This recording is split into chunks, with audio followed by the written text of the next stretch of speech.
حضرت ام حبیبہ رضی اللہ تعالی عنہا سے روایت ہے، انہوں نے کہا کہ رسول اللہ صلی اللہ تعالی علیہ وسلم نے فرمایا ہے کہ جو شخص دن رات میں 12 رکعتیں پڑھے گا اس کے لیے جنت میں ایک گھر بنا دیا جائے گا۔ اب غور کریں وہ کون سی 12 رکعتیں ہیں؟ 4 رکعت نماز ظہر سے پہلے، 2 رکعت ظہر کے بعد یعنی ظہر کے فرضوں کے بعد، 2 رکعت مغرب کے بعد، اور 2 رکعت عشاء کے بعد، اور 2 رکعت نماز فجر سے پہلے۔ یہ وہ 12 رکعتیں ہیں جو سنت مؤکدہ ہے، اور اس کی اہمیت آپ نے سنی کہ اللہ تبارک و تعالیٰ اس کے لیے جنت میں یعنی ایک گھر بنا دیا جائے گا، اس کے لیے جنت میں اس کے لیے گھر بنا دیا جائے گا۔ اتنی شاندار فضیلت ہے۔ اب کیا ہم ان سنتوں پر عمل کرتے ہیں؟ کیا ان سنتوں کو پڑھتے ہیں، اس پر توجہ دیتے ہیں؟ بعض اوقات لوگ صرف فرض پڑھ رہے ہوتے ہیں، ایسا نہ کریں، ایٹ لیسٹ سنت موقدہ، بلکہ ہمیں تو غیر موقدہ بھی اور نوافل بھی پڑھنے چاہیے۔ اتنی نیکیاں، اتنی برکتیں، اور پھر ہم چھوڑ دیں۔ اے میرے بیچ سے پیارے اسلامی بھائیو، دن رات کی یہ 12 رکعتیں سنت موقدہ ہے، یعنی ان کو پڑھنے کی بہت تاکید آئی ہے، اور ان 12 رکعتوں کی مداومت پر رسول خدا صلی اللہ تعالی علیہ وسلم نے جنت کا وعدہ فرمایا ہے۔ تو یہ جنت کے اعمال میں سے ایک عمل اور جنت کی کنجیوں میں سے ایک کنجی ہے۔ میرے آقا مدینے والے مصطفیٰ صلی اللہ علیہ وسلم کا فرمان، جس نے مجھ پر ایک بار درود پاک بھیجا اللہ پاک اس پر 10 رحمتیں نازل فرماتا ہے۔ جس نے مجھ پر 10 بار درود پاک بھیجا اللہ پاک اس پر 100 رحمتیں نازل فرماتا ہے۔ جس نے مجھ پر 100 بار درود پاک بھیجا اللہ کریم اس کی دونوں آنکھوں کے درمیان یہ لکھ دیتا ہے کہ یہ بندہ نفاق اور دوزخ کی آگ سے آزاد ہے، اور قیامت کے دن اسے شہیدوں کے ساتھ رکھے گا۔ کتنا آسان کر دیا ہے ہمارے لیے نیکیاں کمانا ہمارے رب عز و جل نے۔ اب مجھے بتائیں 100 بار درود پاک پڑھنے میں کتنی دیر لگتی ہے؟ الصلاۃ والسلام علیک یا رسول اللہ، یہ درود پاک پڑھیں، ویری شارٹ درود پاک، صلی اللہ تعالی علی محمد صلی اللہ علیہ وسلم، بہت ہی مختصر درود پاک ہے۔ آپ کو 2 سے 3 سیکنڈ لگتے ہیں درود پاک پڑھنے، ٹھیک ہے، 3 seconds 100 درود پاک 300 seconds، it means you required 5 minutes 4 to 5 minutes میں 100 بار درود پاک پورے ہو جاتے ہیں۔ اور فضیلت کیا ہے کہ اللہ دونوں آنکھوں کے درمیان لکھ دیتا ہے کہ یہ بندہ نفاق سے بھی بری ہے، دوزخ کی آگ سے بھی بری ہے۔ پورے دن میں 5 منٹ نہیں نکال سکتے ہم، موبائل فون لے کر بیٹھے تو 2 منٹ کی ریل، 3 منٹ کی ریل، پتہ نہیں آدھا گھنٹہ ایسے نکل جاتا ہے، پتہ نہیں چلتا۔ 5 منٹس اور 100 بار درود پاک۔ تو نیت کریں انشاءاللہ ماہ رمضان میں بھی اور ماہ رمضان کے بعد بھی ہم کثرت سے درود پاک پڑھیں گے۔ صلو علی الحبیب صلی اللہ تعالی علی محمد صلی اللہ علیہ وسلم۔ ماشاءاللہ آج رمضان الکریم 1447 ہجری کی 27ویں شب ہے، رحمتوں، برکتوں، عزتوں اور سلامتیوں والی رات ہے۔ کثیر تعداد میں علماء کرام قرآن و سنت کے دلائل کی روشنی میں بتاتے ہیں کہ ماہ رمضان کی 27ویں شب ہی شب قدر ہوتی ہے۔ علماء فرماتے ہیں کہ یہ امت محمدیہ صلی اللہ علیہ وسلم کا یہ خاصہ ہے کہ انہیں شب قدر کا تحفہ عطا فرمایا گیا۔ اللہ قرآن میں فرماتا ہے بسم اللہ الرحمن الرحیم انا انزلناہ فی لیلۃ القدر، فرمایا ہم نے قرآن کو لیلۃ القدر میں نازل۔ وما ادراک ما لیلۃ القدر، تمہیں کیا معلوم لیلۃ القدر کیا ہے؟ پھر کیا ہے لیلۃ القدر؟ بیان کیا ہوا؟ لیلۃ القدر خیر من الف شہر، یعنی شب قدر 1000 مہینوں سے بہتر ہے۔ اس رات میں نیک عمل 1000 مہینوں کی عبادت سے، عمل سے بہتر ہو جاتا ہے۔ اور آگے فرمایا تنزل الملائکۃ والروح فیہا باذن ربہم من کل امر، اس رات میں فرشتے اور جبرائیل اپنے رب کے حکم سے ہر کام کے لیے اترتے ہیں۔ اللہ اکبر۔ سرکار دو عالم صلی اللہ علیہ وسلم نے فرمایا جب شب قدر آتی ہے تو اللہ پاک کے حکم سے حضرت جبریل علیہ السلام ایک سبز جھنڈا لیے فرشتوں کی بہت بڑی فوج کے ساتھ زمین پر نزول فرماتے ہیں اور اس سبز جھنڈے کو کعبے پر لہرا دیتے ہیں۔ ایک روایت کے مطابق ان فرشتوں کی تعداد روئے زمین کی کنکریوں سے بھی زیادہ ہوتی ہے۔ لیلۃ القدر جو فرشتے نازل ہوتے ہیں نا، ان کی جو کوانٹٹی ہے وہ زمین پر جتنی کنکریاں ہیں ان سے بھی زیادہ ہوتی ہے۔ یہ سب سلام و رحمت لے کر نازل ہوتے ہیں۔ ایک اور حدیث پاک میں ہے حضرت جبریل علیہ السلام کے 100 بازو ہیں، مگر ان میں سے 2 بازو ایسے ہیں جو آپ صرف اسی رات کو کھولتے ہیں، اور وہ بازو مشرق کو مغرب میں پھیل جاتے ہیں. پھر حضرت جبریل علیہ السلام فرشتوں کو حکم دیتے ہیں جو کوئی مسلمان آج رات نماز یا ذکر اللہ میں مصروف ہے اس سے سلام و مصافحہ کرو، ان کی دعاؤں پر آمین بھی کہو. اور فرشتے یہ کام شروع کر دیتے ہیں اور سبحان اللہ یہ سلسلہ فجر تک، صبح تک جاری رہتا ہے. سلام ہی حتی مطلع الفجر، یہ صبح تک سلسلہ جاری رہتا ہے. تو آج رات انشاءاللہ فرشتوں کے نزول کی رات، دعاؤں پر آمین کہنے فرشتے آتے ہیں. اور لیلۃ القدر کا جو خاص وظیفہ ہے، بی بی عائشہ صدیقہ طیبہ طاہرہ رضی اللہ تعالی عنہ نے نبی پاک سے پوچھا کہ حضور اگر میں لیلۃ القدر کو پالوں تو کیا پڑھوں؟ تو میرے آقا نے فرمایا پڑھو اللہم انک عفو تحب العفو فاعف عنی. آئیے مل کر پڑھتے ہیں اللہم انک عفو تحب العفو فاعف عنا یا غفور یا غفور یا غفور. اللہم انک عفو تحب العفو فاعف عنا یا غفور یا غفور یا غفور. اللہم انک عفو تحب العفو فاعف عنا یا غفور یا غفور یا غفور. اس دعا کا معنی بھی کتنا پیارا ہے. اللہم انک عفو، اے اللہ تو معاف کرنے والا ہے، تحب العفو، اے کریم معافی کو پسند کرتا ہے. فاعف عنی، اے اللہ ہمیں بھی معاف کر دے. جب اجتماعی طور پر پڑھیں گے تو کہیں گے فاعف عنا، اے اللہ ہم سب کو بخش دے. اس معنی کو پھر ذہن میں رکھ کے آنکھیں بند کر کے بندہ جیسے کسی سے خطا ہو جاتی ہے، مسٹیک ہو جاتی ہے اور معافی مانگتا ہے جہاں سے سزا ملنے کی امید ہوتی ہے، تو رکت کا عالم کیا ہوتا ہے کہ معافی مل جائے سزا نہ ملے. تو آج یہ تصور ذہن میں جما کر معافی مانگنی ہے کہ اللہ خطا کار ہوں، اے مولا گناہ گار ہوں، زندگی بڑ خطائیں کی ہیں، آج بخشش کی رات ہے، آج معافی کی رات ہے. اے کریم معافی عطا فرما. اللہم انک عفو کریم تحب العفو فاعف عنا یا غفور یا غفور یا غفور. اللہم انک عفو کریم تحب العفو فاعف عنا یا غفور یا غفور یا غفور. اللہم انک عفو کریم تحب العفو فاعف عنا یا غفور یا غفور یا غفور. بڑی امید ہے کہ آج رات معافی ملے گی، بڑی امید ہے آج رات بخشش ملے گی، کیونکہ ہمیں یہ پتا ہے ہم کتنے ہی بڑے گناہگار کیوں نہ ہوں مگر میرا مولا بڑا کریم ہے، وہ بڑا رحیم ہے، وہ بخشنے والا مہربان ہے، وہ گناہگاروں کو بھی بخشتا ہے. ایسے ہی ایک گناہگار کا واقعہ، ایسے ہی خطا کار کا واقعہ جو دل لرزا دینے والا بھی ہے، کیونکہ یہ رات جہنم سے، یعنی یہ جو عشرہ ہے آخری عشرہ، یہ جہنم سے آزادی کا عشرہ بھی ہے نا. بعض موقعات میں ہم جنت کی تو باتیں بہت ساری سن لیتے ہیں مگر شاید یہ ریئلائز نہیں ہوتا ہے کہ جہنم ہے کتنی خطرناک، جہنم کا عذاب کتنا خطرناک ہے. آج اس واقعے کو ذرا غور سے سنیے. حدیث پاک میں نبی پاک علیہ السلام نے یہ واقعہ صحابہ کو سنایا. اس سے آپ کو ریئلائز ہوگا کہ جہنم کا عذاب انبیئربل ہے، ہم سوچ بھی نہیں سکتے اتنا خطرناک ہے. اور پھر اللہ میرا کیسا کریم بھی ہے، جب وہ بخشنے پہ آتا ہے تو کیسی رحمت فرماتا ہے. حدیث پاک کی کتاب مسند امام اعظم میں صحابی رسول حضرت عبداللہ ابن مسعود رضی اللہ عنہ سے روایت ہے کہ ایک شخص بارگاہ رسالت میں حاضر ہوا اور سوال کیا، یا رسول اللہ علیہ السلام کیا اہل ایمان میں سے کوئی شخص جہنم میں بچ بھی جائے گا؟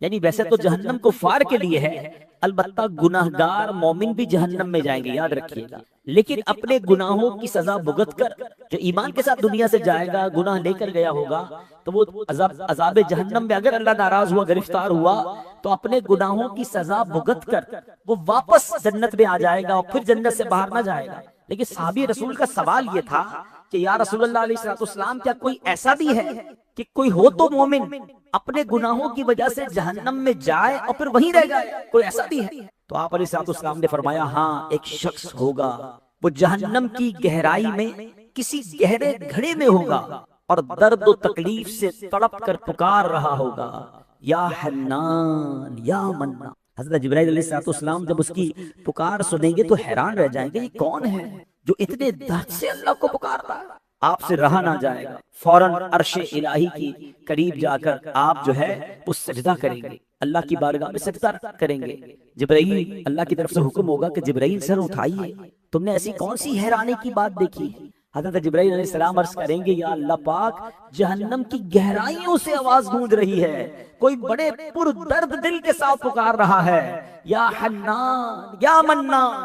حکم ہوگا جبرائیل، جہنم کے جو داروغے ہیں، حضرت مالک فرشتہ ایک ایسا ہے کہ جس کی ڈیوٹی ہے جہنم پر، ان کو حضرت مالک کہتے ہیں، اے جبرائیل مالک کے پاس جاؤ، انہیں کہو کہ اس شخص کو باہر نکالے۔ حضرت جبرائیل جائیں گے اور کہیں گے اللہ کا حکم ہے اس بندے کو ڈھونڈے، جہنم میں کہاں ہے، اس کو نکال کے لائیں۔ یاد رکھیے، ذرا آگے کے الفاظ ذرا غور سے سنیے گا۔ سرکار دو عالم علیہ الصلوۃ والسلام نے فرمایا جیسے ماں اپنے بچوں کو پہچانتی ہے نا، ایسے ہی حضرت مالک علیہ الصلوۃ والسلام جہنمیوں کو اس سے بھی زیادہ پہچانتے ہیں، مگر اس حنان منان پکارنے والے کو نہیں پہچان پائیں گے، نہیں ڈھونڈ پائیں گے، وہ نہیں ملے گا۔ واپس آ کر کہیں گے اے جبرائیل، معاملہ یہ ہے جہنم نے ایک سانس لی ہے جس کی وجہ سے حالت ایسی ہو گئی ہے کہ لوہے اور پتھر میں فرق کرنا مشکل ہو گئے، یعنی سب جل کر ایسا ہو چکا ہے کہ اب لوہا اور پتھر بھی نہیں پہچانا پا رہا کہ لوہا کون سا ہے، پتھر کون سا ہے، ایوریتھنگ بیکم اس قدر جل کے راکھ اور کالی ہو گئی ہے۔ یہ سن کر حضرت جبرائیل پھر آئیں گے اللہ کی بارگاہ، عرش الہی پر پھر سجدہ کریں گے۔ حکم ہوگا اے جبرائیل اس بندے کو کیوں نہیں لائے؟ عرض کریں گے مولا وہ بندہ نہیں مل رہا ہے، حضرت مالک کو بھی پتہ نہیں چل رہا وہ کہاں ہے۔ اللہ فرمائے گا جبرائیل وہ بندہ جہنم کے فلاں فلاں گھڑے میں فلاں فلاں کونے میں ہے، جا کر نکال کر لاؤ۔ حضرت جبرائیل جا کر یہی ایڈریس حضرت مالک کو بتائیں گے۔ حضرت مالک جب تلاش کریں گے تو واقعی وہ ایک بالکل ڈیپ گھڑے کے اندر موجود ہوگا، اس کے ہاتھ پیر بندے ہوں گے، لکھا ہے کتابوں میں اس کی پیشانی قدموں کے ساتھ بندی ہوگی، ہاتھ گردن کے ساتھ بندے ہوں گے، الٹے منہ جہنم میں پڑا ہوا ہوگا، جہنم کے سانپ اور بچھو اس پر جمع ہوں گے، درد و تکلیف کی شدت سے پکار رہا ہوگا۔ حضرت مالک اس کو اٹھائیں گے، اس کی جو بھی بندش ہے وہ کھولی جائیں گی، سانپ بچھو کو الگ کیا جائے گا اور اس کو بارگاہ الہی میں لایا جائے گا۔ جب وہ اللہ کی بارگاہ میں آئے گا، اللہ اس بندے سے کیا فرمائے گا، ذرا غور سے سنیے، یہ ہم سب کو سوچنا ہے کہ ہم اس پر کتنا عمل کر رہے ہیں۔ اللہ اس بندے سے فرمائے گا اے بندے، کیا میں نے تمہیں اچھی شکل و صورت پر پیدا نہیں کیا تھا؟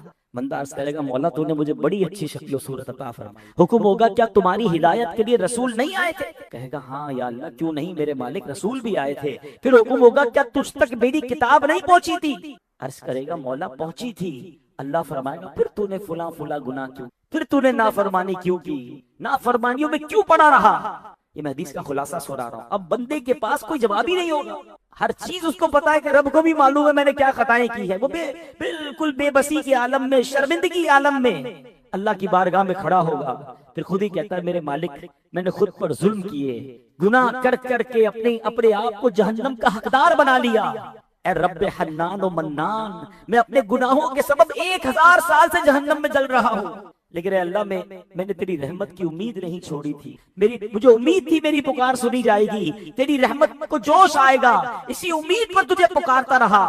اے میرے عظمت والے رب اب تیری بارگاہ میں آ گیا ہوں، اے کریم اب فضل فرما دے، جہنم سے نکال ہی لیا ہے تو مجھ پر رحم فرما، اب مجھے واپس نہ بھیجنا، اپنی رحمت سے بخش دے۔ اتنی عاجزی کے ساتھ اس سے اللہ کی بارگاہ میں فریاد کی۔ حکم ہوگا اشہدو یا ملائکتی بانی رحمتو، اے میرے فرشتوں گواہ ہو جاؤ میں نے اس پر رحم فرمایا اور اسے بخش۔ ہائے ہائے ہائے، لیکن اس واقعے سے سیکھنے کو کیا مل رہا؟ اللہ بندے سے فرمائے گا تیرے کو صورت اچھی دی، تجھے رسول تیری طرف بھیجے، کتاب بھیجی، پھر بھی تو نافرمانی کر۔ اگر ہم بھی نافرمانی کر رہے ہیں تو سوچے کیسے بارگاہ الہی میں جواب۔ یہ الفاظ پر تو غور کرے نا کہ جہنم نے ایک سانس۔ حضرت معاذ بن جبل رضی اللہ تعالیٰ سے روایت ہے کہ نبی پاک صلی اللہ علیہ وسلم نے فرمایا کیا میں تمہیں بتاؤں کہ روز قیامت بندوں اور اللہ پاک کے درمیان سب سے پہلا کلام کیا ہوگا؟ کتنی کمال کی بات ہے۔ The first conversation will happen in the day of judgment، یعنی پیارے آقا فرما رہے تمہیں بتاؤں کہ سب سے پہلی بات جو اللہ اور بندوں کے درمیان روز قیامت ہوگی وہ کیا ہوگی، ذرا سنیں۔ بندے عرض کریں گے یا رسول اللہ فرمائیے۔ آقا فرماتے ہیں اللہ پاک فرمائے گا اے اہل ایمان کیا تم میری بارگاہ میں حاضری کا شوق رکھتے تھے؟ بندے عرض کریں گے جی ہاں مالک ہم تیری ملاقات کا شوق رکھتے تھے۔ اللہ نے فرمایا میری ملاقات کا شوق کس سبب سے رکھتے تھے، مجھ سے ملنے کا شوق کیوں تھا؟ بندے عرض کریں گے مولا ہمیں امید تو ہماری بخشش فرما دے گا. اللہ پاک فرمائے گا قد وجبت لکم مغفرتی، تحقیق تمہارے لیے میری بخشش واجب ہو گئی. ہائے ہائے ہائے، اللہ سے ملاقات کا شوق. اللہ سوال کرے گا قیامت کے دن، بندے بتاؤ مجھ سے ملنا چاہتے تھے؟ آج ہمیں تو کسی کو مرنے کی تو تمنا ہی نہیں ہے نا. کون سوچتا ہے کہ مرنا ہے، اللہ کی بارگاہ میں جانا ہے؟ ادھر تو جینا ہی جینا ہے، پلاننگ ہی ایسی ہے کہ مرنا ہی نہیں. اللہ کو ناراض کر رہے ہیں، اللہ کو ناراضی والے کام کر رہے ہیں، حرام روزی کما رہا ہے، کوئی کسی پر زیادتی کر رہا ہے، کسی کا بیڑا غرق ہوتا ہے تو ہو جائے، مجھے کون سا مر کے جواب دینا ہے؟ وہ کہتا نہیں مگر اس کا عمل بتا رہا ہے. اور اللہ پوچھ رہا ہے، اللہ فرماتا ہے مجھ سے ملاقات کا شوق تھا. اللہ والوں کو تو رب کی ملاقات کا شوق ہے، اللہ کا دیدار نصیب ہوگا، اللہ کی بارگاہ میں حاضری ہوگی تو کریم بخشش فرمائے گا. اللہ مجھے اور آپ کو اپنی ملاقات کا شوق نصیب فرمائے. اس کا مطلب یہ نہیں کہ بندہ مرنے کی دعائیں کر دے، لیکن مرنا تو ہے نا، اس کی تیاری تو کرے. میں نے پچھلے بیان میں بتایا تھا کہ آپ کی اور میری، ہم سب کی 1 to 1 ملاقات ہونی ہے. اور وہ کہاں ہونی ہے؟ سرکار دو عالم علیہ السلام سے قبر میں ہونی ہے. تو قبر والی ملاقات کی تیاری بھی کرے. ہائے ہائے، ایک امتی کے لیے اس سے بڑھ کر کیا سعادت ہوگی کہ جس نبی کا کلمہ پڑھا، ساری زندگی جن پر درود پاک بھیجا، جن کی سنتوں پر عمل کیا، اب ان کے دیدار کا وقت ہے اور قبر میں جا کر مجھے ان کا دیدار کرنا ہے. ارے دنیا میں آپ کی فیورٹ پرسنالٹی سے آپ کی ملاقات ہو، آپ کی خوشی کا اندازہ نہیں ہوتا. اگر وہ پرسنالٹی سے آپ کی ملاقات ہونے والی ہو، آپ کو گفٹ تیار کرتے ہیں، آپ پریپیئر ہوتے ہیں کہ یار اتنا ارمان تھا ان سے ملنے کا، آج پہلی بار ان سے ملنا نصیب ہو رہا ہے، ایسی ملاقات کروں گا کہ مجھے وہ یاد رکھ لیں، میرا نام یاد رکھ لیں، ہمیشہ ہمارا رابطہ رہے اور وہ مجھ سے خوش ہو جائے. اچھا سا گفٹ تیار کرو گے. بتائیے نا، قبر میں جب سرکار دو عالم علیہ السلام سے ملاقات ہونی ہے، کیا تحفہ تیار کیا ہے؟ کیا زندگی ایسی گزاری ہے کہ جب قبر میں سرکار کا دیدار ہو تو میرے آقا علیہ السلام ہم سے راضی ہو جائیں؟ بالکل اسی طرح روز قیامت ہماری رب سے ملاقات ہونی ہے. اور اگر اللہ کریم نے سوال کر لیا کہ بتاؤ کہ تمہیں میری ملاقات کا شوق تھا، تو بتائیے کیسے بتائیں گے کہ یا اللہ ہم تو دنیا میں بیزی تھے، نمازیں قضا ہو جاتی تھی، ہم تو تیرے اعمال کو پس پشت ڈال کر حرام زندگی گزار رہے تھے. نہیں میرے پیارے اسلامی، بڑا قریب ہے میرا مولا. یقین مانے رب کی رحمت ایسی، وہ ہمیں بخشنا چاہتا ہے، لیکن ہم ہیں کہ اس کی بخشش کی طرف نہیں آتے. اب یہ رمضان جا رہا ہے نا، دل بیٹھا جا رہا ہے. ایک تو رمضان چلا جائے گا، مگر ساتھ ساتھ مسلمان بھی مسجدوں سے دور ہو جاتے ہیں، مسلمان بھی عبادت سے دور ہو جاتے ہیں، مسلمان بھی اللہ کے احکام سے دور ہو جاتے ہیں. ایسا کیوں کرتے ہیں؟ نہیں میرے پیارے اسلامی بھائی، آج بڑی مبارک رات ہے، آج اللہ سے دوستی کی رات ہے، اللہ کی بارگاہ میں کچھ عرض کرنے کی رات ہے. کچھ کہتے ہیں نا نیو ایئر ریزولوشن لوگ بناتے ہیں، یار آج لیلۃ القدر ریزولوشن بناؤ نا، کہ آج رات میں کچھ وعدے کر لوں اپنے رب سے، آج رات زندگی کی کچھ چیزیں ڈیسائیڈ کر لوں. بہت ہو گیا اللہ کو ناراض کرنا، بہت کر لیے گناہ، بڑی کر لی نافرمانیاں، بڑی کر لی نماز قضا. کس قدر اللہ کو ناراض کیا ہے. اب کب تک کرتا رہوں گا؟ کیا مرنا نہیں؟ کیا نبی پاک سے قبر میں ملنا نہیں؟ کیا اللہ سے قیامت کے دن ملاقات نہیں کرتی؟ کیسے منہ دکھاؤں گا؟ یہ منہ دکھانے والا بن جائے، کوئی عمل سنانے والا بن جائے، زندگی ایسے گزاروں گا. ورنہ ہمارا حال تو یہ ہے کہ نہ منہ ہے تمہارے دکھانے کے قابل، نہ کوئی عمل سنانے کے قابل. آقا نہ منہ ہے تمہارے دکھانے کے قابل، نہ کوئی عمل ہے سنانے کے قابل. شفاعت کے صدقے میں جنت ملے گی، عمل ہے جہنم میں جانے کے قابل. آج سے اپنی زندگی کو بدلنا ہے. This is the beautiful night for the beautiful decisions. ارے آج اچھے فیصلے نہیں کریں گے تو کب کریں گے؟ یاد رکھیے میرا رب بڑا کریم ہے. شیطان جو ہے نا، بعض لوگوں کو یہ وسوسے دلاتا ہے کہ یار اللہ تو بڑا رحیم ہے، وہ تو بخشنے والا ہے، پھر اپنی تو بخشش ہو جائے گی. اللہ رحمان ہے، ہاں اللہ رحیم ہے، مگر اللہ قہار بھی ہے، وہ جبار بھی ہے، وہ سریع الحساب بھی ہے، وہ شدید العقاب بھی ہے. وہ جب پکڑتا ہے تو اس کی پکڑ بھی بڑی سخت ہے. جنت بھی اسی نے بنائی ہے، جہنم بھی اسی نے بنائی ہے. یہ بے وقوفی ہے کہ جناب اس کی رحمت کے آسرے پر بندہ گناہ پہ گناہ کرتا رہے. نہیں، ہمیں رحمت کی امید بھی رکھنی ہے اور اس کے گناہ، اس کے عذاب سے ڈرنا بھی ہے. ایمان جو ہے نا، actually what is the definition of ایمان؟ ایمان بین الخوف والرجا. الایمان بین الخوف والرجا. ایمان خوف اور امید کے درمیان کی شے کا نام ہے. اتنا خوف زدہ بھی نہ ہو جائے کہ جناب اب بخشش ہوگی نہیں، اور اتنا بے باک بھی نہ ہو جائے کہ بس جو بھی کرتے رہو اللہ معاف کرنے والا ہے. نہیں، اسی کے درمیان رہنا، خوف بھی ہو امید بھی ہو. اے میرے پیارے اسلامی بھائیوں، آج ہم عذاب جہنم کے بارے میں سن رہے ہیں. جہنم سے آزادی کا اشارہ ہے، یعنی سبحان اللہ، ہمیں جہنم کے عذابات بھی بتائے اور ایک اشرہ بھی ایسا دے دیا کہ جو اس پہ عمل کر لے، عبادت کر لے، اللہ سے معافی مانگ لے، اللہ جہنم اس پر حرام کر دیتا ہے۔ میں ابھی آگے جا کر بیان میں جہنم سے بچنے والے کچھ اعمال بھی بتاؤں گا، لیکن پہلے ریئلائز تو ہو کہ ہاؤ سیویئر جہنم ہے، کتنا خطرناک، ہم کیسے برداشت کریں گے؟ کیوں نہیں اس سے بچنے کی کوشش کرتے؟ اللہ اکبر۔ میرے پیارے اسلامی بھائیوں غور کیجئے، حضرت مالک کا آپ نے جواب یاد کرنا ہے کہ یا اللہ، حضرت جبرائیل کو کیا کہا تھا کہ ایک سانس لی ہے اور اس قدر اس میں آگ بھڑکی، اس قدر اس میں ہیٹ ڈیولپ ہوئی کہ پتھر اور لوہے کو بھی الگ نہیں کیا۔ کیسے ہوگا؟ یہ امیجنیشن سے اوپر کی چیز ہے۔ قرآن کیا کہتا ہے جہنم کے بارے میں؟ وَإِنَّ عَذَابِي هُوَ الْعَذَابُ الْأَلِيمُ، اور بے شک میرا ہی عذاب دردناک عذاب ہے۔ ایک اور جبریل امین بارگاہ رسالت میں حاضر ہوئے، ان کا رنگ بدلا ہوا تھا۔ نبی پاک علیہ السلام نے دریافت کیا، جبرائیل کیا بات ہے؟ میں تمہارا رنگ بدلا ہوا دیکھ رہا ہوں۔ حضرت جبرائیل علیہ السلام نے عرض کی، یا رسول اللہ صلی اللہ علیہ وسلم، اس وقت اللہ نے جہنم کو دہکانے کا حکم دیا ہے، اس فائر کو دوبارہ بڑھانے کا حکم دیا ہے۔ رسول خدا احمد مجتبی صلی اللہ علیہ وسلم نے فرمایا، اے جبرائیل ذرا مجھے جہنم کے بارے میں بتاؤ۔ حضرت جبرائیل علیہ السلام نے عرض کی، یا رسول اللہ علیہ السلام، اللہ پاک نے جہنم کو حکم دیا تو اس کی آگ 1000 سال تک دہکائی گئی، یہاں تک کہ وہ سفید ہو گئی، پھر 1000 سال تک اسے دہکایا گیا، وہ سرخ ہو گئی، پھر 1000 سال تک وہ آگ مزید فائر کی گئی، دہکائی گئی۔ عرض کرتے حضور وہ اب سیاہ ہو گئی ہے، اب جہنم کی آگ ٹوٹلی ڈارک ہے، سیاہ ہے، نہ اس میں چنگاری روشن ہوتی ہے، نہ اس کا بھڑکنا ختم ہوتا ہے، نہ اس کے شعلے بجھتے ہیں۔ اس ذات کی قسم جس نے آپ کو سچا نبی بنا کر بھیجا، اگر سوئی کے ناکے کے برابر جہنم کو کھول دیا جائے تو تمام اہل زمین فنا ہو جائے۔ اس ذات کی قسم جس نے آپ کو حق کے ساتھ بھیجا، اگر جہنم کی زنجیروں کا ایک حلقہ دنیا کے پہاڑوں پر رکھ دیا جائے تو وہ ریزہ ریزہ ہو کر زمین میں کون بیان کر رہا ہے؟ جبریل امین۔ کس کو سنا رہے؟ نبی پاک۔ ایک اور بات سیکھو، آقا فرما رہے مجھے جہنم کے بارے میں بتاؤ۔ ہم جب جہنم کی بات کرتے لوگ کہتے ہیں یار کیوں ڈرانے والی باتیں کر رہے ہیں، یہ کتنی مشکل باتیں کر رہے ہیں۔ سرکار دو عالم علیہ السلام جو یقیناً بخشے ہوئے ہیں، وہ کہتے جبرائیل سے مجھے جہنم کی باتیں سن۔ ہم گناہگاروں کو نہیں پتا ہونا چاہیے کہ کتنی خطرناک ہے جہنم؟ حرام دیکھتے ہوئے خیال تو آنا چاہیے کہ یہ آنکھیں جہنم کی آگ کیسے برداشت کریں گی؟ حرام سنتے وقت یہ خیال کیوں نہیں آتا کہ یہ کان، روایتوں میں آیا حرام سننے والے کے کان میں جہنم کے تیر ٹھوکے جائیں گے۔ کتنا نازک ہے میں اور آپ۔ ہم تو سرما لگاتے نا تو ہاتھ کانپ رہا ہوتا ہے کہ یار یہ آنکھیں اتنی نازک ہے کہ تکلیف نہ ہو جائے۔ ایئر بڈ سے کان صاف کرتے ہوئے ڈر لگ رہا ہوتا ہے، ایئر بڈ زور سے لگے گا تو درد ہوگا، اتنے نازک ہیں ہم۔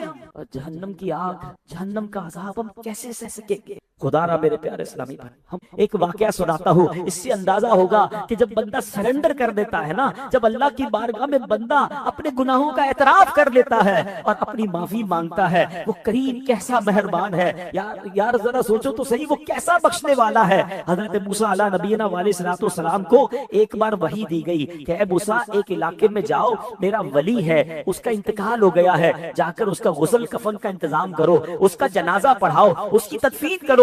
حضرت موسیٰ وہاں پہنچے، لوگوں نے کہا یہ تو بڑا گناہگار آدمی ہے، اس کی تو لاش بے سر و سامان پڑی ہوئی، nobody dare to funeral، کوئی funeral کرنے کے لیے تیار نہیں ہے۔ حضرت موسیٰ نے اللہ سے عرض کی، مولا لوگ تو کہہ رہے ہیں بڑا گناہگار ہے، تو نے فرمایا، بلکہ یہ بھی فرمایا اللہ نے، اے موسیٰ اس کی تدفین کرو، وہ جنت میں تمہارا پڑوسی ہے۔ اللہ سے عرض کیا، مولا میرا جنت میں پڑوسی، اور تو نے فرمایا تیرا ولی، لوگ تو کہتے گناہگار ہے، اس کی تو لاش دفنانے کے لیے کوئی تیار نہیں۔ اب سنو اللہ نے کیا ہے، گناہگار تھا، خطاکار تھا، اس نے پتہ کام کیا کیا؟ اللہ فرماتا ہے موسیٰ میں تجھ سے ان بندوں سے زیادہ جانتا ہوں اس کے بارے میں، جو کہہ رہے صحیح کہہ رہے ہیں، یہ واقعی بڑا گناہگار تھا، بڑا خطاکار تھا، مگر جب اس کی آخری وقت آیا، وفات کا وقت قریب آیا، تو اس نے 5 کلموں سے مجھے یاد کی، 5 سینٹنسز اس نے مجھے کہے، اے موسیٰ اسی کے سبب سے میں نے اس کی مغفرت کر دی ہے۔ حضرت موسیٰ نے کہا مولا وہ 5 کلمے تو بتا دے، ایسے کیسے کلمے ہیں، ایسے کیسے الفاظ ہیں، اتنا بڑا گناہگار، اس کی بخشش بھی ہوئی اور جنت میں حضرت موسیٰ کا پڑوسی بنا دیا گیا۔ اب وہ 5 کلمات غور سے دل کے کانوں سے سننے، ہاں اس کو پلیز آرڈنری ورڈز مت سمجھیے گا، this is will be the life changing words for us، ہماری سب کی زندگی میں بدلاؤ لا سکتے ہیں۔ اس میں سب سے مین چیز بتائی کیا ان 5 کلمات میں؟ عاجزی ہے، انکساری ہے، میں کچھ بھی نہیں، اللہ کی بارگاہ میں نہیں ہوتی، اللہ کی بارگاہ میں سرنڈر ہوتا ہے، ادھر اقبال جرم ہوتا ہے۔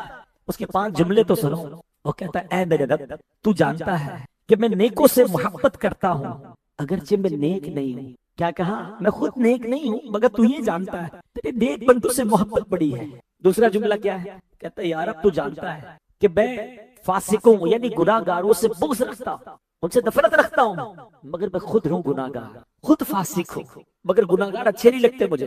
تیسرا جملہ، یا رب اگر مجھے معلوم ہو جائے کہ مجھے جنت میں داخل کرنے سے تیری ملکیت میں کوئی کمی ہو جائے گی تو پھر میں تجھ سے جنت کا کوئی سوال نہیں کروں گا۔ چوتھا جملہ، اے اللہ اگر مجھے یہ معلوم ہو جائے کہ مجھے جہنم میں داخل کرنے سے تیری ملکیت میں اضافہ ہو جائے گا تو پھر میں جہنم سے بھی پناہ نہیں مانگوں گا، یعنی پھر بے شک تو مجھے جہنم میں ڈال دے اگر میرے جانے سے تیری ملکیت میں اضافہ ہو رہا ہے، اگر مجھے یہ معلوم ہو جائے۔ اور 5واں جملہ جو ہے نا، ہائے، وہ کہتا ہے یا رب اگر تو مجھ پر رحم نہ کرے گا تو پھر کون رحم کرے گا؟ اللہ تو نہیں رحم کرے گا تو کون رحم کرے گا؟ یہ 2 قسم کی آنکھوں کو جہنم کی آگ نہ چھوئے گی۔ 2 قسم کی آنکھیں ہیں جن کو جہنم کی آگ نہیں چھوئے گی۔ نمبر 1 وہ آنکھ جو رات کے کسی حصے میں اللہ کے خوف سے روئے، اور نمبر 2 وہ آنکھ جو اللہ پاک کی راہ میں پہرا دیتے ہوئے رات گزارے ہیں، جو مجاہدین فی سبیل اللہ ہوتے ہیں، جو رات بھر چاکتے ہیں، مسلمانوں کی سرحدوں کی حفاظت کرتے ہیں، اس آنکھ کو بھی جہنم کی آگ نہیں چھوئے گی۔ اور سبحان اللہ، جو آنکھ اللہ کے خوف سے روئے،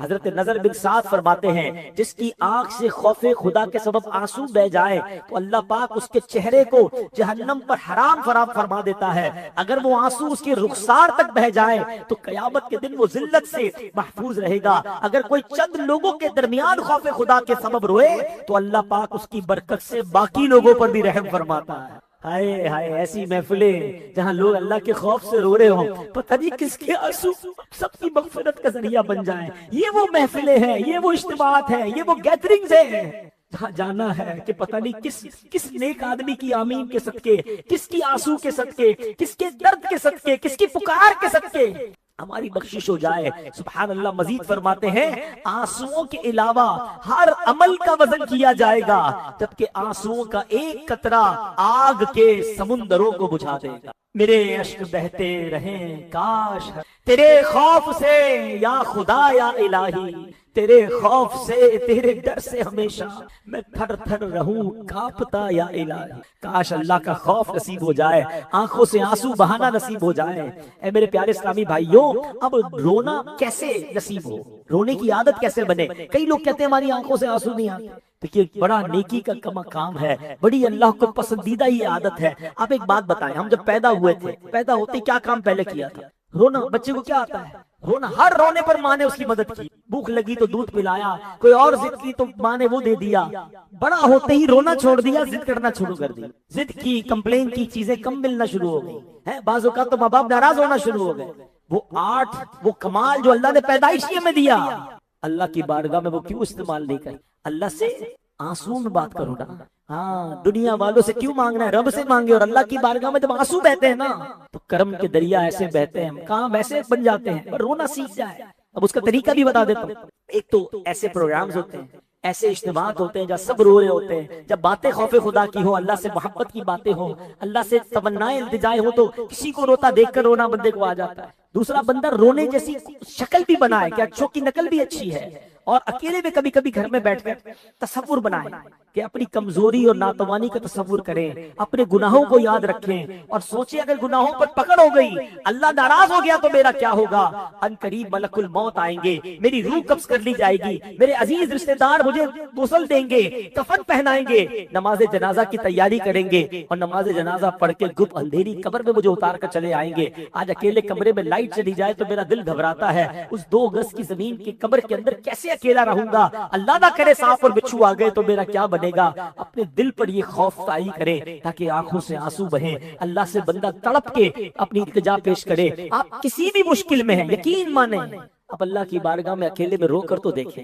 میں آپ کو ایک ایگزامپل دیتا ہوں، آپ کے ساتھ، سب کے ساتھ ہوا ہوگا کہ کبھی بچپن میں، جوانی میں، کسی زندگی کے موقع پر آپ کسی مصیبت میں گرفتار ہوں گے، کسی پریشانی میں ہوں گے، امتحان ہونے والا ہوگا، کہیں جناب کوئی آپ کا بڑا معاملہ پھنس گیا ہوگا اور آپ کو رات نیند نہیں آئی اور آپ آنکھوں میں آنسو لیے ماں کے پاس گئے۔ آپ کی ماں جب تھی نا، جن کے پاس ہے ماں، بڑے خوش نصیب ہیں آپ، پوچھو ان سے جن کی ماں چلی گئی ہے ماں کے پاس آدھی رات کو گئے کہ ماں نیند نہیں آ رہی ہے، اے ماں میں پھنس گیا ہوں، اے ماں مشکل بڑی ہے، آنکھوں میں آنسو ہیں، سچ بتاؤ ماں نے کیا کیا؟ ماں کروڑ بدل کر سو گئی تھی کہ بیٹا تو جا، اب تیرا کام، مجھے کیوں تنگ کر رہا ہے؟ ماں نے نیند سے اٹھ کر سینے لگایا، سر پہ ہاتھ پھیرا تھا، خوب دعائیں دی تھی، کہا بیٹا غم نہ کر، میں ہوں تیرے ساتھ، تیری مشکل رب ٹھیک کر دے گا۔ ایسا لگا کہ ہم سے زیادہ تو ماں کو تکلیف ہو گئی کہ بیٹا سو نہیں پا رہا، بیٹے کو غم میں نیند نہیں آ رہی۔ وہ رات ماں نے بھی بغیر سوئے گزاری، جب تک میں نہ سویا میری ماں نہ سوئی۔ ہوا تھا کہ نہیں ہوا ایسا؟ میں تو اس کی بارگاہ میں جانے کی بات کر رہا ہوں جو میری ماں سے بھی زیادہ مجھے چاہنے والا ہے۔ یہ جو میری ماں مجھ سے پیار کرتی نا، وہ ماں کا پیار بھی اسی نے اس کو عطا کیا ہے۔ ایک بار بستر سے اٹھ کر اکیلے میں اس کے پاس جاؤ تو صحیح کہ یا اللہ نیند نہیں آ رہی ہے، یا اللہ میں پریشان ہوں، میرا آخرت میں کیا ہوگا؟ اے اللہ بڑے گناہ کرتی ہے، میرا قبر میں کیا ہوگا؟ اے کریم میرے ایمان کی حفاظت فرمانا، اے اللہ مجھے عذاب نہ دینا، بڑا کمزور بندہ ہوں، تیری جنت میں مجھے داخل کرے گا، کوئی کمی نہیں پڑے گی۔ اگر کسی مشکل میں بھی ہو نا، بیمار ہے، قرضے میں ہے، روزگار نہیں، family problem, whatever tension, Allah کو کہو نا اللہ پھنس گیا ہوں، اللہ قرضے میں ڈوب گیا ہوں، اے اللہ ڈاکٹروں نے منع کر دیا علاج نہیں ہو رہا، اے اللہ میرے والد یا والدہ یا رشتہ دار دوائیاں اثر نہیں کر رہی، اللہ تیرا بندہ تنہا ہے، سب کے پاس گیا کوئی مدد کرنے کار نہیں، تو سب سے بڑا مدد کرنے والا، اے اللہ میری پکار سن لے۔ کبھی دل سے پکارو تو صحیح، کبھی اللہ سے باتیں تو کرو، کبھی آنسوؤں کی زبان میں تو بات کرو، پھر دیکھو وہ کریم کیسے کرم کے دروازے کھولتا۔ یہ آنسو بخشش کا ذریعہ ہے، یہ آنسو جہنم کی آگ کو بجھانے کا ذریعہ ہے۔ اللہ مجھے اور آپ کو اپنے خوف سے، اپنی محبت میں، اپنی یاد میں، اپنے حبیب علیہ السلام کے عشق میں رونے والی آنکھیں عطا فرما، یہ نصیب والوں کو ملتی ہے۔ آئیے میرے پیارے اسلام بھائیو، چوتھا ایک عمل، سبحان اللہ، فرمایا جس نے ثواب کے لیے 7 سال تک اذان دی اس کے لیے جہنم سے نجات لکھ دی جاتی ہے۔ اب یہاں پر فی سبیل اللہ اگر کوئی اذان دیتا ہے تو یہ بڑی نیکی ہے۔ ممکن ہو تو اذان کے الفاظ صحیح طریقے سے سیکھ کر کسی اچھے قاری صاحب کو سنا کر، اگر کسی مسجد میں موقع ملے تو وقتاً فوقتاً ثواب کی نیت سے اذان دے کہ اللہ کو یہ بڑا پسند ہے۔ نبی پاک علیہ السلام نے فرمایا کہ ثواب کی خاطر اذان دینے والا اس شہید کی طرح ہے جو خون میں لتھڑا ہوا ہے، جب مرے گا تو قبر میں اس کے جسم میں کیڑے نہیں پڑیں گے۔ ہائے ہائے، موذنین کو مبارک ہو، سبحان اللہ۔ رحمت عالم علیہ السلام نے فرمایا جس نے 5 نمازوں کی اذان ایمان کی بنا پر بنیت ثواب کہی، اس کے جو گناہ پہلے ہوئے وہ معاف ہو جائیں گے۔ تو یہ عمل بھی بڑا پیارا ہے۔ اب بات وہی نا، بہت ساری کیٹیگریز ہیں، جہنم سے بچنا ہے، کوئی بھی راستہ مل جائے بندہ پکڑے تاکہ کسی طریقے سے بخشش کا ذریعہ بن جائے۔ ایک اور عمل بڑا پیارا ہے، وہ آپ سب کر سکتے ہیں اور آپ کر بھی رہے ہیں۔ مزے کی بات بتاؤں، ہم سب کر رہے ہیں، بس تھوڑی سی پنکچوالٹی کی ضرورت ہے۔ we are very near to achieve that particular goal۔ ہاں غور سے سنو، نبی پاک علیہ السلام نے فرمایا کہ جس نے جو اللہ پاک کی رضا کے لیے 40 دن تک تکبیر اولیٰ کے ساتھ باجماعت نماز پڑھے، اس کے لیے 2 آزادیاں لکھ دی جائیں گی۔ نمبر 1، ایک آزادی جہنم سے اور دوسری آزادی نفاق سے۔ جہنم سے بھی آزاد اور منافقت کی نشانیوں سے بھی آزاد ہو جائے گا۔ کیا کرنا ہے؟ 40 دن تک بلا ناغہ، نان اسٹاپ تکبیر اولیٰ کے ساتھ باجماعت نماز پڑھنی۔ تکبیر اولیٰ کیا ہے کہ امام صاحب جب اللہ اکبر کہہ کے ہاتھ باندھتے ہیں نا، تلاوت کرتے ہیں، ان کے رکوع میں جانے سے پہلے یا رکوع میں جب تک ہے آپ اس میں شامل ہو گئے، یعنی آپ کی پہلی رکعت آپ کو مل گئی تو یہ تکبیر اولیٰ میں شامل ہونا مان لیا جائے گا۔ تو اب 40 دن کی ساری نماز۔ اب ماشاءاللہ کئی ایسے ہوں گے اس مسجد میں جو 5 ٹائم باجماعت نماز پڑھ رہے ہوں گے۔ اگر آپ نے رمضان میں ایسے پائی ہے نمازیں تو پھر تو آپ کے الحمدللہ پورے 29-30 دن تو اسی میں ہو جائیں گے، پھر 10 دن اور تو چلے نہیں ہو سکا، بیچ میں بریک آ گیا، اب تو جہنم سے آزادی چاہیے نا۔ آج تو پلان کرنا ہے، ٹارگٹ لینا ہے۔ تو میں مشورہ دوں 27ویں شب کو نیت کر، کیسی پیاری رات ہے کہ اب کل سے فجر سے انشاءاللہ اگلے 40 دن تک ایک بھی نماز ایسی نہیں ہوگی جو تکبیر اولیٰ مس ہوگی انشاءاللہ۔ اس سے 2 فائدے ہوں گے، ایک تو یہ فضیلت مل جائے گی انشاءاللہ، دوسرا فائدہ یہ ہوگا ہم نماز میں پکے ہو جائیں گے، جماعت سے نماز میں بھی پکے ہو جائیں گے۔ تو اس سے اچھا کیا فائدہ ہوگا کہ بھائی شیطان رمضان کے بعد چھوٹے گا، ہمیں کھینچنے کی کوشش کرے گا، ہم نے کہنا بھائی تیری بات نہیں ماننی، ہم نے جہنم سے بچنا ہے۔ اور سبحان اللہ میں نے دیکھا ہے کہ جو اس پر عمل کرتا ہے نا وہ پھر آگے بھی پنکچوئل ہو جاتا ہے، پھر آگے بھی باجماعت نماز کا عادی ہو جاتا ہے۔ لیکن چلے 40 دن کا ٹارگٹ لے لیں۔ اب یہ میں کہتا ہوں سودا مہنگا نہیں ہے کہ 40 ڈیز انشاءاللہ با جماعت تکبیر اولیٰ کے ساتھ نماز، جس بھی مسجد میں، جو بھی عاشقان رسول کی مسجد آپ کے قریب ہو، لیکن جماعت نہیں جانی چاہیے۔ انشاءاللہ اللہ کی رحمت سے امید ہے جہنم سے بھی آزادی ملے گی اور نفاق سے بھی آزادی مل جائے گی۔ ایک اور بڑا پیارا عمل ہے، سبحان اللہ، نبی پاک نے سامنے فرمایا جو